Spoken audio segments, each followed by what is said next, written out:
graduation at your school district? Graduation is set for June the 16th. That's the last day of school. It'll be at 9 in the morning at both Hannah and West Side. We'll do them simultaneously like we did last year. We're going to allow the stadium to be 50% capacity, which means that the West Side students will be issued 8 tickets and the Hannah students will be issued 6 tickets. That's based on, at Hannah, the graduation class is larger and the stadium seats less. So that's why there is a difference. But our rain date will be the next morning at 9 o'clock if it's raining on the 16th. And then if it's raining on the 17th, then we just hand out diplomas. But hopefully, usually in the summer, you just don't get thunderstorms at 9 in the morning. So that's our plan, and hopefully it'll be not hot like it was last year. Of course, we started a little later last year, I think at 10 or 11 if I'm not mistaken. So we hope it'll be a little cooler and get everybody graduated. And you know, and most students don't have 6 or 8 people come. Some do, some have more, and I've got it. You know, I've given out tickets before in my career when I was as principal, and they end up going around and find who's got extra tickets, who doesn't need them, and you know, it usually works out. So if somebody's got 10 people they want to bring, they can usually find extra tickets. And it went pretty well last year in the stadiums, right? Mm-hmm. Y'all like the way the stadiums work. Saves some money for the district, too. Yeah, it saves money from the district. Our principals really liked it. Our parents liked it. They don't have to drive anywhere.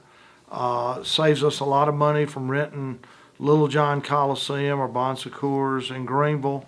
The principals have a great way they can march into the stadium. Last year they just went and sat down. This year they're actually going to march in. We'll still have the chairs 6 feet apart, or at least 3 feet, I think is appropriate now. But they'll be separated on the field. And one unique thing we're doing this year at both high schools I'm excited about, each high school is given an Alumni of the Year award to recognize someone that graduated from Hannah and West Side that's made a significant contribution to society, the community, or their chosen field of work. So that will be hopefully the start of a tradition that will go from now on. Who's going to choose those? There's a committee at each school. Dickie Smith is organizing that for us. Coach Smith is our community engagement liaison, and he's done a great job. He taught basically half of the residents in Dist.5 at some time or the other. He knows a lot of people. He put teams together at both high schools to generate nominations and and reach a decision. I haven't been involved in it. The principals have, I know, and obviously, the team is working to make the selection. Are they going to do it at graduation? Yes. Or announce it there? It'll be at graduation. Are they going to announce it beforehand? No, it'll be announced at graduation, and obviously the recipient will know, so they can be at graduation, and they're presenting them with a loving cup or whatever, and then in each school we'll have a plaque with their name engraved as Alumni of the Year, and it's just a way to give back and say thank you to graduates of both high schools that have done well and been an asset to the community and their chosen field. And so the return to the stadiums really is old school. It's like back the old days, either the gym or the stadium, when you had enough room for them. When you and I graduated, it was at the school. Exactly, and I think the principals like it. The kids, I think, like it. And we have the jumbotron. You can see everything projected. We're going to live stream the graduations for anybody that wants to watch it online. We had a few glitches last year. It wasn't on our end. It was on the live streaming vendors' end. So we hope to get that worked out.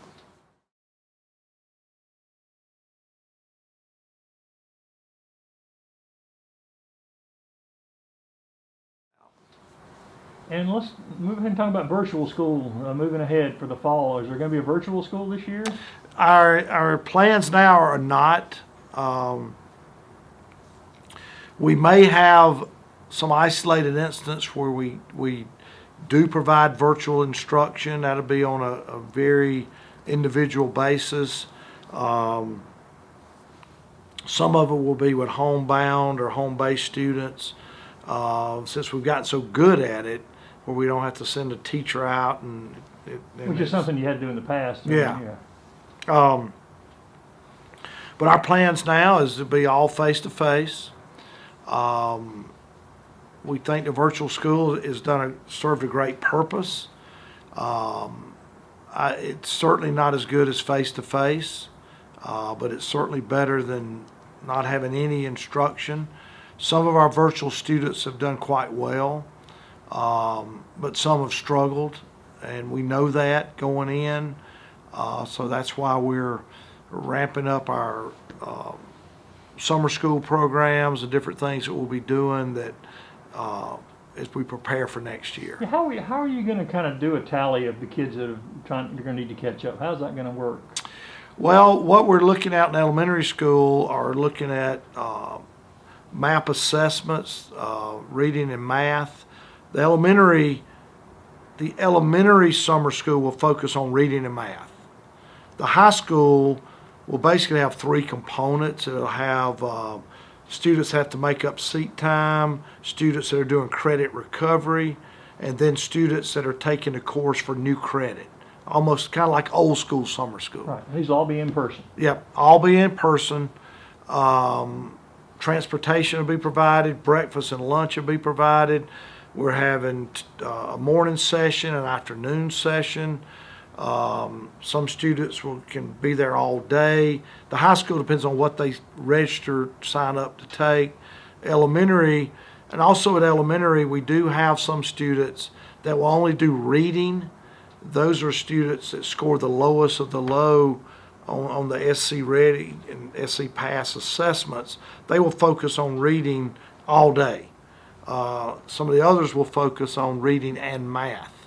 So we're in the process of surveying our staff. We've notified the parents, this is what we're going to do.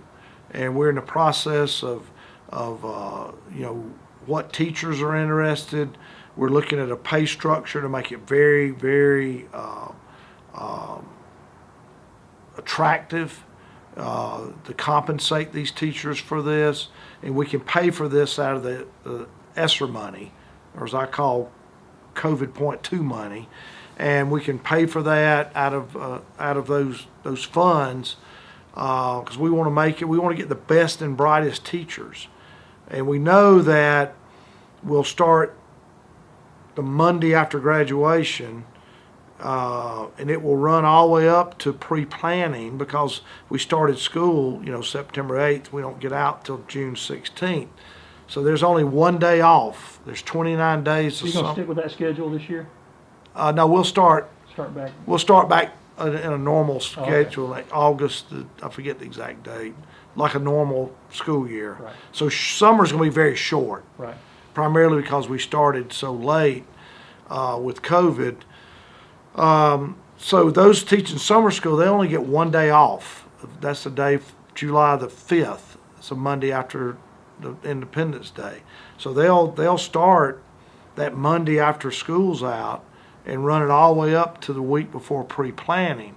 So they won't get a summer vacation per se, but we think if we can make the salary attractive enough, particularly to some of our younger teachers maybe who 4 or 5 years service, because their salaries are not as high, and they can come in there and make $10,000 in the summer teaching summer school, which is very attractive to someone that's making $45,000 a year. You can almost get a third of your salary, certainly a fourth of your salary in 29 days. So we met today talking about how we will structure to pay. And we hope to get a lot of kids. We hope to have a lot of quality teachers teaching it, because we need, we know we're going to have a lot of students that are going to be struggling readers. And we know at the high school we've got a lot of students that are going to be behind, who maybe have failed different virtual classes. Our students that have been face-to-face, our test scores are good. They've done quite well. Our end of course tests were up at both high schools, and elementary, nothing's really changed if they've been there. And again, I don't want to say that all the virtual students have performed poorly. That's not true. Some have done well. Some where they had parent support. They realized it was a partnership between the school, the parent, and the child. But then we've had some that they've been on their own. Right. And, and that's not a good plan for success. How long do you think it'll take for those kids to catch up? I mean, you got summer school. Are they sort of building into the fall? Maybe it's going to take a little bit of time to get people back on track, or are you just going to try to? I think, number one, I think we're better off than so many other districts, not only in South Carolina, because I think right now there's still a lot of districts in South Carolina that have not been face-to-face, which I can't imagine. We were the first to announce, if I'm not mistaken, that we were going back face-to-face, and we postponed our start to Labor Day. As I told a group today, this has been a tough year. It's been a challenge, but what lies before us is going to be a lot harder than what we've been through, because we're going to have a lot of kids that we're going to have to work extremely hard to bring back the level that they would normally be at. For example, we've got students now that are in the 5th grade that have been virtual. When they left, they were in the 4th grade in elementary school, and now they're going to enter a middle school. So they're going to be with new kids, something that a lot of them they're not even going to know, because they're coming from different elementary schools feeding, one middle school, and that's going to take a lot of work with teachers. It's going to take a lot of work with counselors. We're adding a mental health counselor.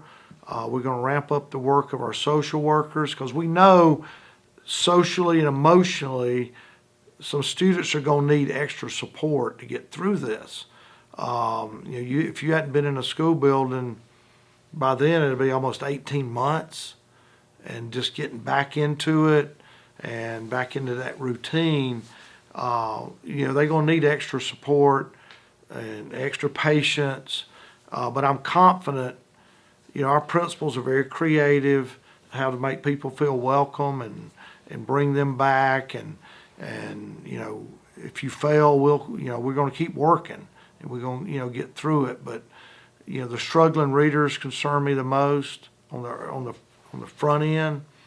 On the back end, we've had discussions about those high school students that were 15, 16 years old when we left, and maybe they've been virtual or signed up for virtual, but they may have been struggling students, there may have been behavior problems.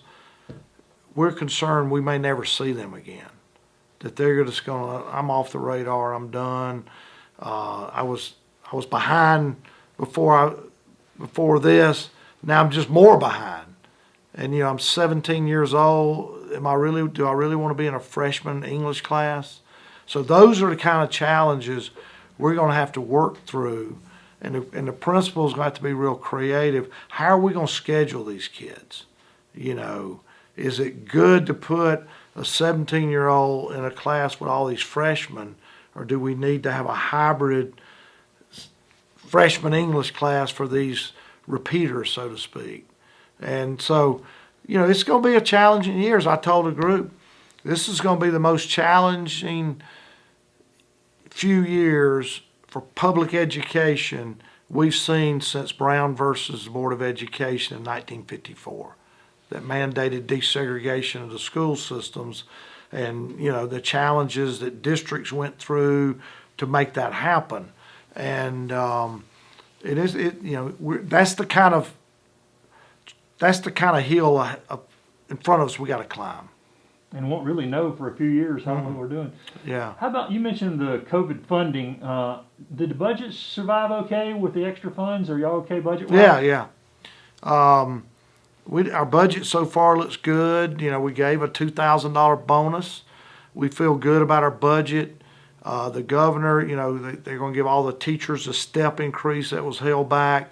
We will also give that to all our non-certified, which has been our practice in the past. We think our budget, will be intact. We don't see any oh my God, what's happening here. Our sales tax has been unbelievably better than it's ever been. And a lot of that is stimulus money. A lot of that is people were home doing home repairs and buying paint and buying, mulch and doing home repairs and going to, Lowe's and Home Depot and doing things that have been put off because they couldn't go anywhere. They couldn't go to Myrtle Beach, and so they spent all their money here. And so it's really kind of reflected like what the market has done. And in fact, our latest check was the highest, if I'm not mistaken, was the highest it had ever been. Our cut was around $1.2 million. Countywide, I think it was $2.3 million. So the sales tax money has continued to come in and benefit all 5 school districts, and also roll back 20% to roll back bonding debt in this. Prom. Are you going to do the prom? We're going to do the prom. I don't have the dates. The principals are working with the Bleckley Station. And one change we're making to try to, social distance as much as possible, is it's going to be seniors only, not a junior senior, which I've encouraged the principals, just let that be the new tradition, seniors only, because the classes are so big now. It's, when you and I graduated high school, we didn't have 400 in a class. So you could have the junior senior prom. But I think when you get 400 seniors and you assume, 70% of them or so will come to the prom, that's a lot of kids. So they're going to do it at the Bleckley Station.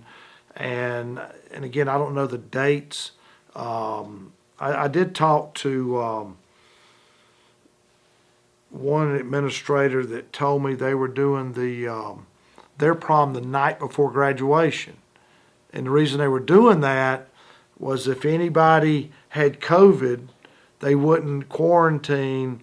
They could still come to graduation and quarantine after that was over. And we've talked about, I think the dates, make sure, it doesn't, any quarantine days doesn't fall on graduation.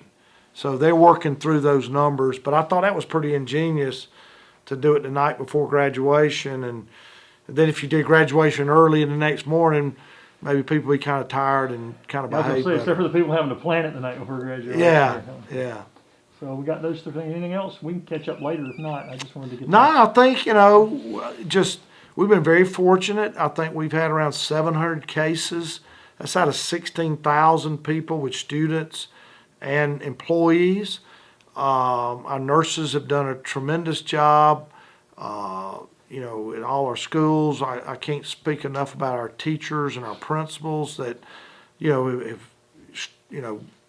set their jaw, and we're going to get through this. And to date, we've only had to shut down one elementary school for 2 weeks. That's because of staff being out. And we e-learned, and we're just so thankful that e-learning existed. And, as you know, we were the first district in the state to e-learn. And I think now around the state, folks are glad that it started, because imagine what bind districts would have been in last year this time. In fact, there were several districts that just gave little work packets. But, we were, along with other districts, that we're in the pilot, we're really way ahead. And, and e-learning it wasn't intended for long term, but, from March of last year to the end of school, that's all we had. And then, of course, the virtual wrapped up, and it was a better product. And we struggled with that early on, but we got the glitches worked out. And hopefully we won't have to deal with this anytime in the near future. And we are encouraging our employees to get the vaccine. We've had a lot that have already gotten it. We did a survey, and I think around a little over 60% of our staff said they would get it. Now, I think the number is going to be higher once they realize, oh, they're getting it and they're okay. I think some people had a fear early on. But I want to thank ANMED for working with us. They've been great partners to get the vaccine out, and we're encouraging, I'm encouraging everybody. I got it, and it was almost a relief when you get it, like, okay, wow. And so, we'll continue to encourage that and hopefully put this thing behind us. Only other thing I was going to ask you, do you have any idea about growth? How many students are going to be added, or are you going to be saying about the same coming into the next year? We're concerned we may lose some students. We don't know yet. We're trying to hedge our bets before we go out here and start hiring. We want to wait and see exactly till we get a good handle, because there may be some virtual kids that go, nah, I'm going to homeschool from now on. We don't think it'll be hundreds, but it could be, several that could impact our staffing for our schools. And we're going to have to really look. And you don't like moving teachers from school to school, and because they want to work where they want to work, but they work for Dist.5. They don't work for a specific school. So we may have to ask teachers, well, you've been at this elementary school for 10 years, but we need you here because of numbers. And but we'll say that's still a wait and see. When will you know that? When will you know pretty much? I mean, when school starts? I mean, when do you... No, we'll know before school when we start registering and getting hard numbers. Hard numbers on exactly who's going to be where. So it's, I really feel good where we are, honestly. We had a principals meeting today and just listening to that and our plans and what our curriculum and instruction staff's done preparing for summer school. I really feel like we're in a good place. We just need our kids to take advantage of it, and we need our teachers to come make a lot of money for 29 days work, because we're going to need them. And it's either we do this work in summer school or we got that much more to do when school starts. And especially the little ones, they're like sponges, and if we can get them in there face to face, the ones that are struggling, is someone shared today in our meeting. Usually this time of year in kindergarten is when the flower starts blooming and they really grasp, hey, now I understand what reading is. They understand that, these things make sounds and on a page, and the sounds make words, and that's when they finally, it starts to really pop. And that's the ones we're worried about. If they're not getting it at home, we got to get it this summer. And so, but I feel good about it. I really feel good where we are, and look forward to next year, honestly.